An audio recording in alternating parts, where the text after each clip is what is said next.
Hopefully you'll find on the top the instruction guide. We'll come back to this later. You'll find a tray with spools of thread of many colors. Also a small accessory bag.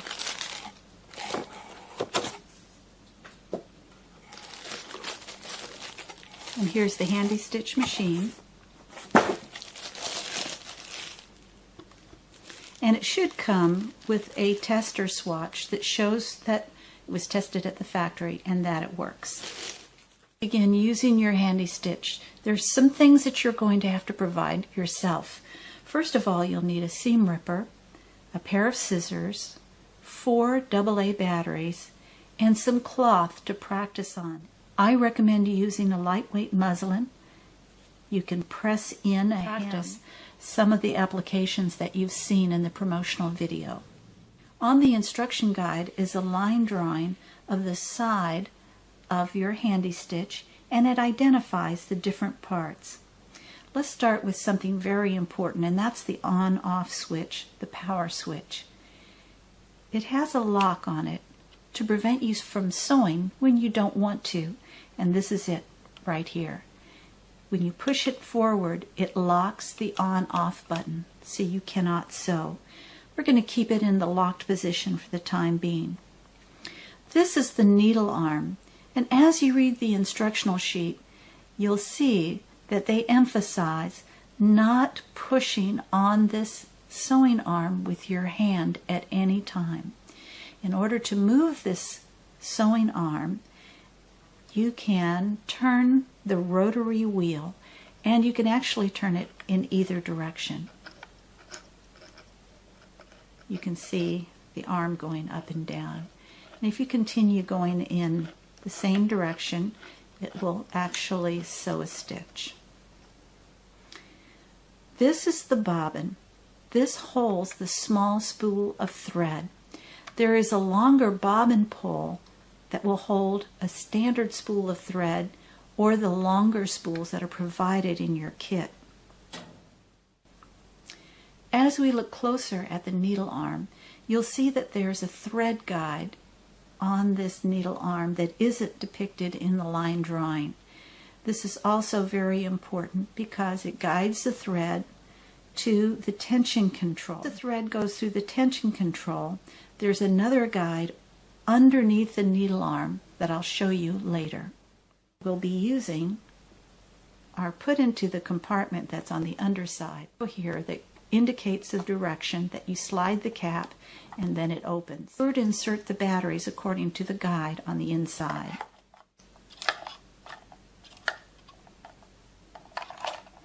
After you slide in the batteries, you'll need to apply some pressure and gently slide the cap back. Before we can look closer at the handy stitch, we need to remove this test swatch.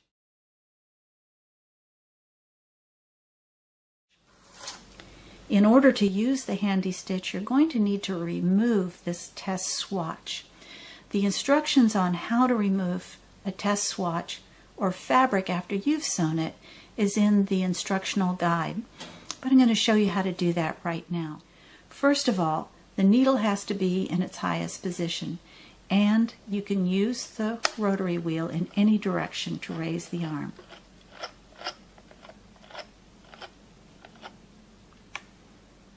Here you can see the needle is in its highest position. Is to put the handy stitch on the table with the bobbin side facing you. Reach your hand over the machine and pull up the fastening plate with your index finger.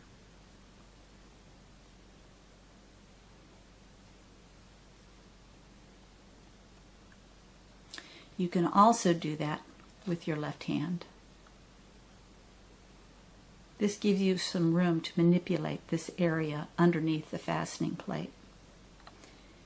Before we can remove the test swatch, the stitching needs to be locked. The way to do that is to remove a section of thread using your seam ripper, being careful to use the dull side.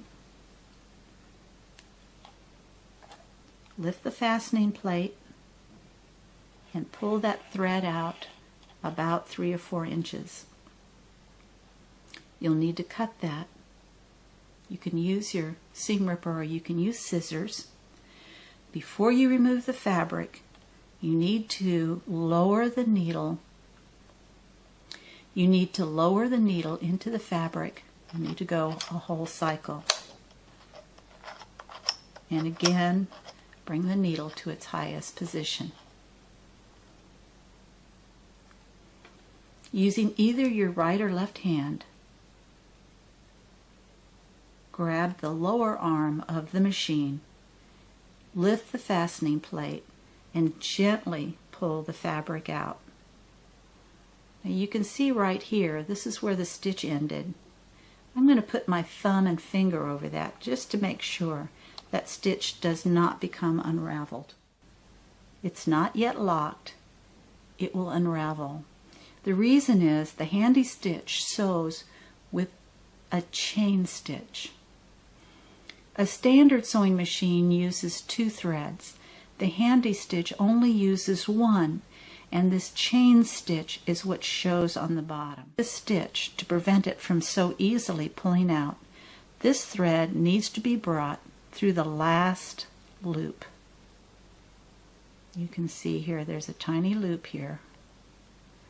Just pull on it and that thread will come all the way to the back.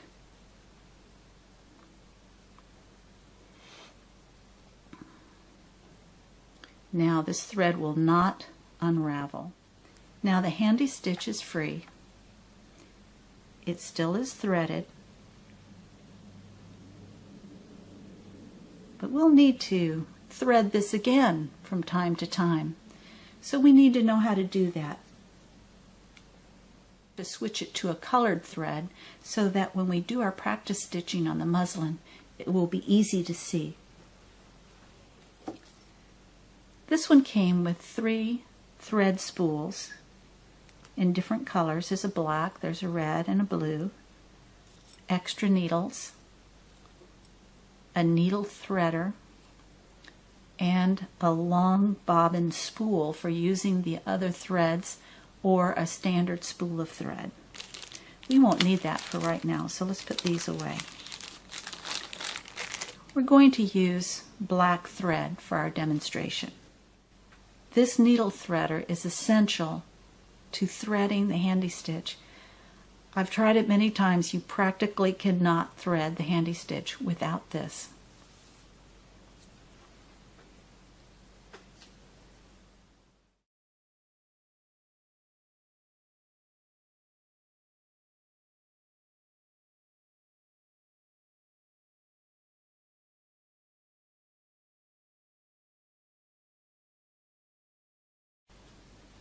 Now the handy stitch is free.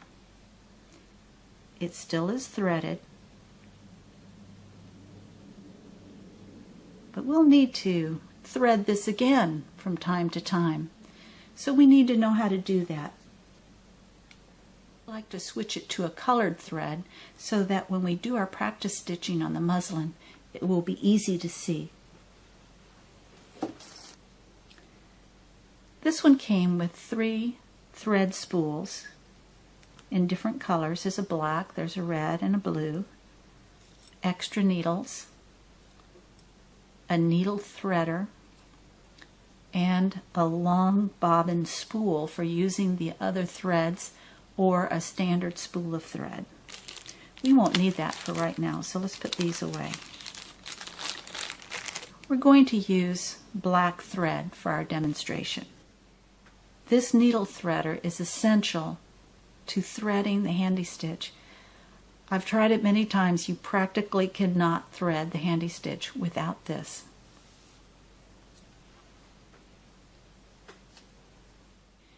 Before we remove this thread and bobbin, it's important for you to know that underneath this thread is a spring.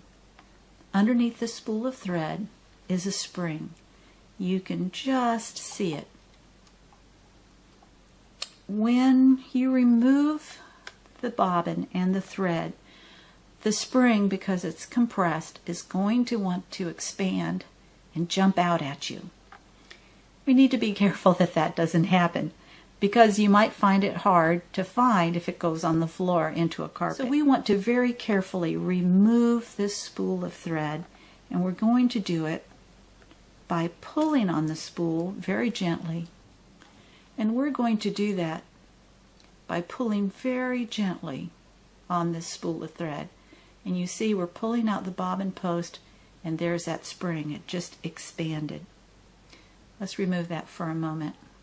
There it is. Here's the post with the bobbin. Remove the thread, put the bobbin to the side. And I'm going to remove all of this thread and show you how to thread it from beginning to end. After that, I'm going to show you a shortcut. The bobbin is wound in a certain direction. On a standard sewing machine, it's imperative to put the bobbin in wound in the same direction every time.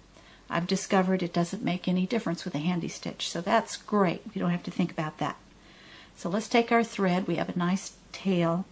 I'm going to slide the bobbin post through the thread, take the spring, gently lay it on the hole where the thread post will go,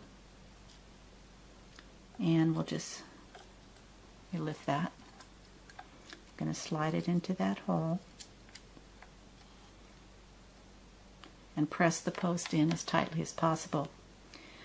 The purpose of that spring is to keep this spool unwinding freely. At this point, we're going to thread it through this thread guide. If you need to moisten the end of the thread, you'll find that to be a big help.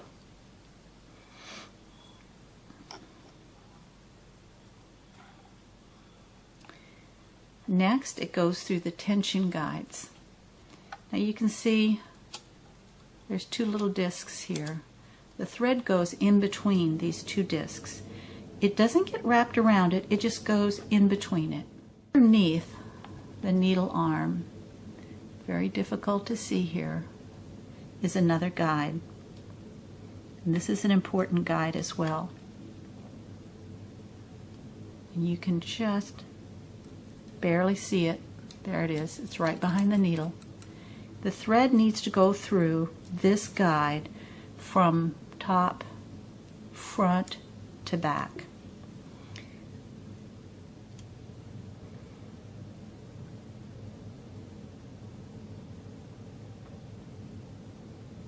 I've tried using the needle threader to pull this through, but it works better just to use your fingers. There, I've got it through.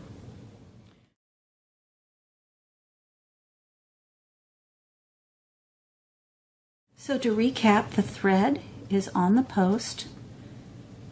The thread comes off the spool and into the thread guide on the needle arm. It's lying in between the tension discs on the needle arm. We've threaded it through the thread guide underneath the needle arm, and now we need to thread the needle. So our indispensable needle threader comes into play. We'll need to slide that through the hole of the needle.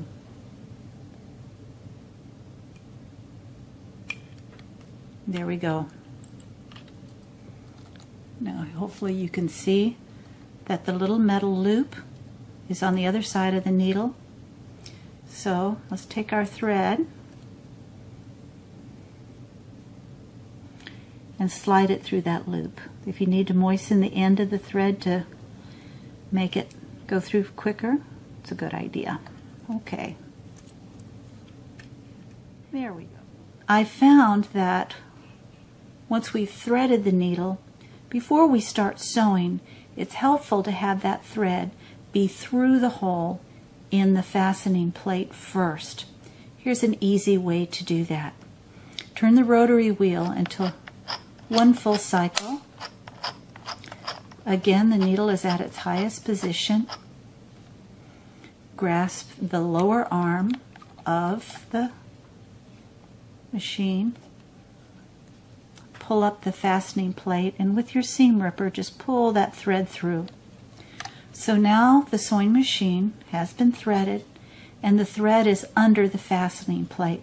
That'll make for a much neater sewing, and the beginning stitch will automatically be locked. Every time we change thread, we will have to rethread the needle. But we can make the rest of the threading process simpler by using the thread that's in there as a guide. So before we take off the thread we don't want anymore, let's just pull a little extra on this side of the bobbin.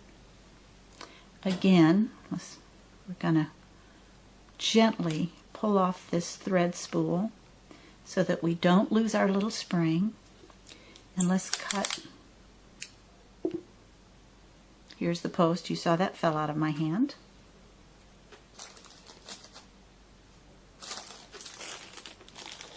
And let's switch now to red. I'm going to pull off a length, slide the post through the spool, and slide it into the post, making sure the spring doesn't get disengaged or fly out into the room somewhere where we can't find it. Okay, let's take the black thread and the red thread and tie them together. We have a little knot here.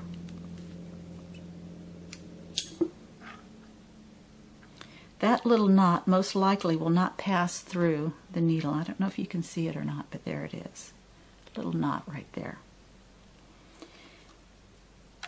So let's pull our thread and see how far it'll go. Very gently and slowly. No, it won't go through the needle. But it will get us through that little guide under the needle arm, which is time consuming. Okay, so now what we have left to do again is to thread the needle. We'll need to thread our needle again. Here's the needle threader. We'll need to find the hole in the needle, slip that guide through. That'll sit there while you get the thread through that wire loop and pull it through. And again, it does make for neater sewing if this thread is underneath the fastening plate. I'm right-handed, so I'm going to lift the fastening plate with my left hand, and with my right hand I'm going to pull it through. And now we're ready to sew again.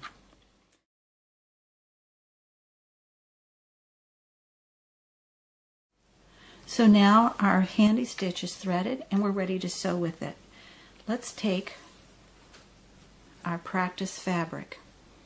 When you sew with the handy stitch, it always goes from left to right, just like you're reading a book.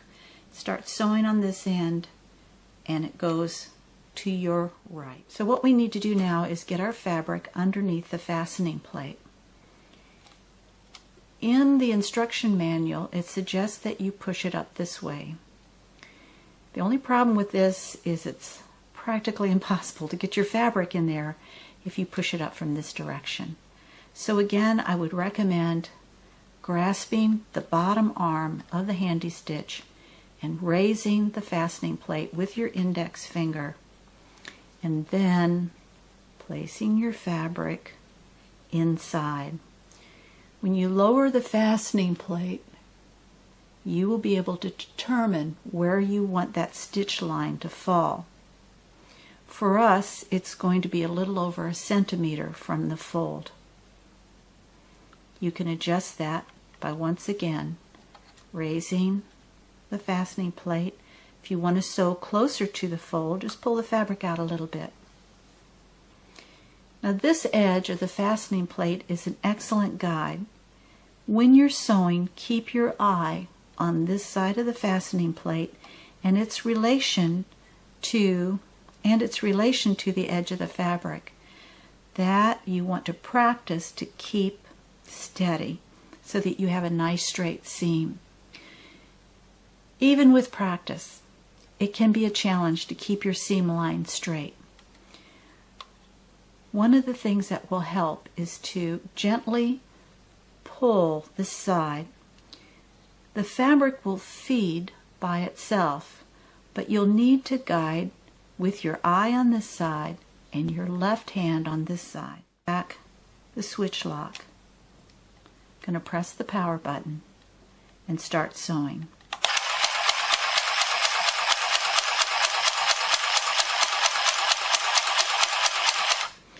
After sewing a couple of inches, bring your hand forward and start sewing again, keeping your eye on this side so that we can keep our stitch line as straight as possible.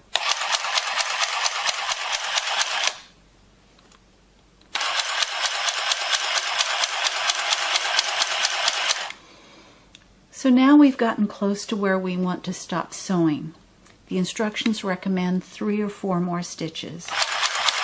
There we go. Maybe one more for good. In order to remove our fabric, we need to raise the needle arm. And this can be done by turning the rotating wheel. So now our needle is in. The needle is now in its highest position. With my left hand, I'm going to raise the fastening plate, and with my seam ripper, pull this thread through about 3 or 4 inches. That thread has to be cut. Make one more stitch.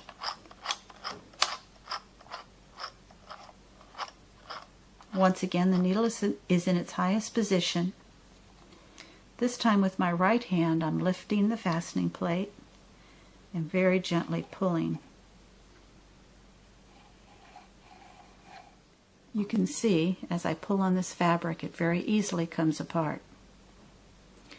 In order to lock that stitch, go to the back of the fabric and you'll see a tiny loop standing up. Let's gently pull that loop so that the end of that thread comes back to the side of the fabric. Now that stitch is locked. If you need to lock it further, take a needle, a hand sewing needle, and just reinforce that with a couple of hand stitches. So you see here, we have a fairly straight stitch line. This side is locked as well. I recommend that you practice on this fabric 4, 5, 6 times until you get a really good feel for the handy stitch. Then when you're ready to do the projects that are on the promotional video, you'll be able to do so with confidence.